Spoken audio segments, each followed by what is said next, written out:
All right, in this course, we'll learn how to take our digital designs and import them into Adobe Illustrator to make print-to-scale templates.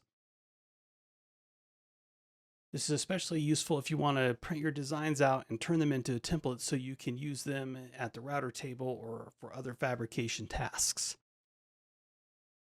In this course, we'll talk about importing our DXF files to scale, how to arrange our artboards so they can be taped together, how to add crop marks so we have an accurate way to line everything up, label our parts, set up layers, add our branding, and create a key so we know what order the pages go in after we print them out, and much more. So if you're interested in learning how to take your designs, turn them into one-to-one scale templates so you can build your project as you drew it, this course will help you. There's a link below to sign up.